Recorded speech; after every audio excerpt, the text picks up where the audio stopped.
Une mouche, ça peut être quelque chose de très très petit, ça peut être une œuvre d'art, et puis ça peut être aussi une imitation de poisson, donc pas du tout une mouche.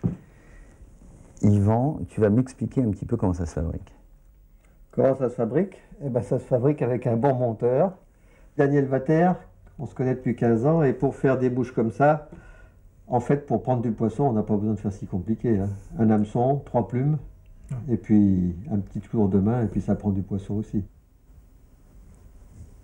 On va passer à un grand classique, c'est la palareta. La palareta qui nous vient de nos amis espagnols et que Daniel va nous confectionner avec du pardo, c'est-à-dire une plume de coq qui est spéciale à l'Espagne. On a essayé, on a fait beaucoup de tentatives en France pour élever des coqs pardo et ça a été toujours voué à l'échec. Alors mon ami Guy Plat, bien connu, qui était un éleveur de coqs, qui a été le premier à comprendre que pour avoir de la qualité, il fallait vraiment faire des élevages spécifiques de coqs de pêche.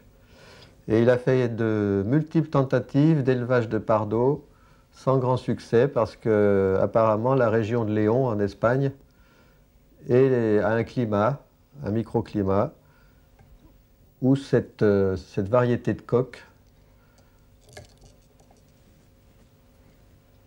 est élevée et qui ne réussit nulle part ailleurs. Donc le pardo est assez recherché.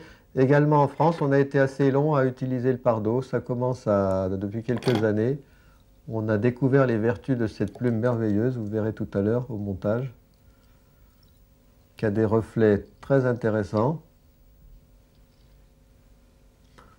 Entre parenthèses, la province de Léon, il y a une rivière fameuse qui s'appelle l'Orbigo, où j'ai fait quelques pêches miraculeuses, on peut dire, à une époque, avec mon frère Albert et André Petit, qui était également un ami de Guy Plat. C'est un très grand monteur de mouches, certainement un des précurseurs du montage moderne. Et nous avons pêché cette fabuleuse rivière. Voilà, Daniel est en train de nous confectionner le corps. Alors la palareta, il a un corps bombé, donc il va falloir mettre pas mal de tours de soie avant de poser les plumes de pardo. Alors la palareta classique est toujours jaune, hein. On a eu une copie, c'est toujours Guy Place. Je fais référence à Guy Place parce que c'était avec André Petit, c'était tout de même ce sont, ils n'en font plus leur métier, mais ils ont été des grands monteurs de mouches.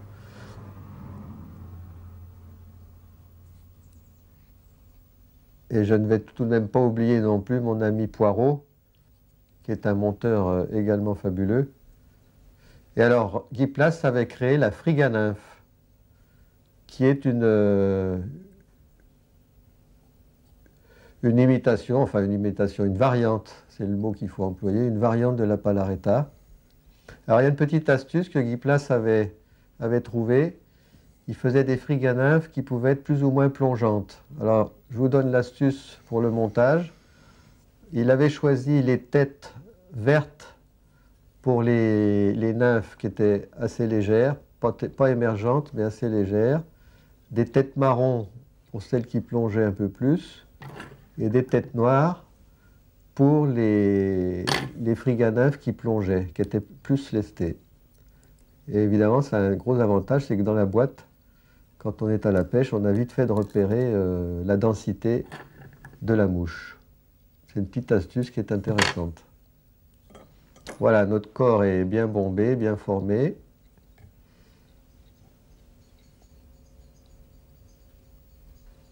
Voilà.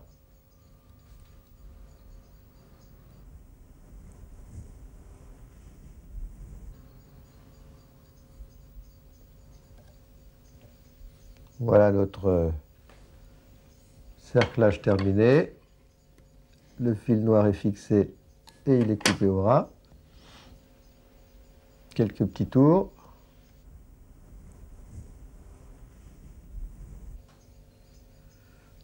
Voilà. C'est une plume on en trouve maintenant, mais ça n'a pas été facile. On a eu longtemps de la difficulté en France pour obtenir du Pardo.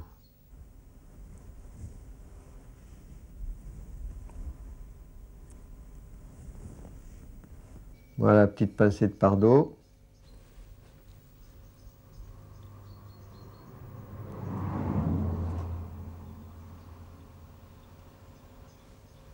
Ce qui prouve bien que c'est un coq spécial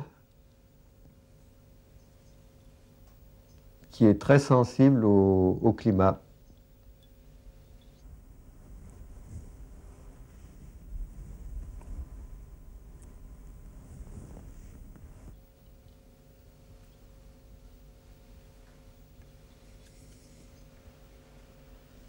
Voilà, alors là, il y a un petit coup de main.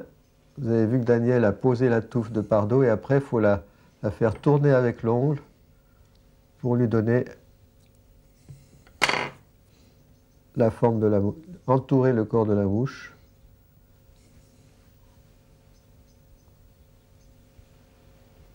Lui faire un petit toit. Et voilà notre mouche presque terminée. Je recommande à tous les pêcheurs d'avoir des Palaretta ou des Friganeuves dans leur boîte. C'est une mouche passe-partout.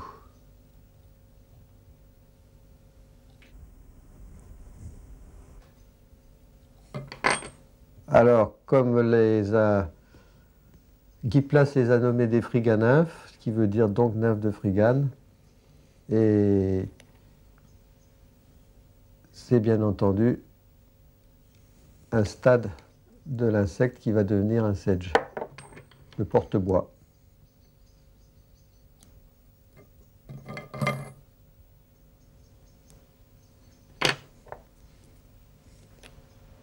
Voilà le petite touche de vernis. Voilà la Friganymphe originale faite par Guy Place. On remarque la tête noire, donc ça veut dire que c'est une très plongeante, qui est lestée et qui va couler rapidement.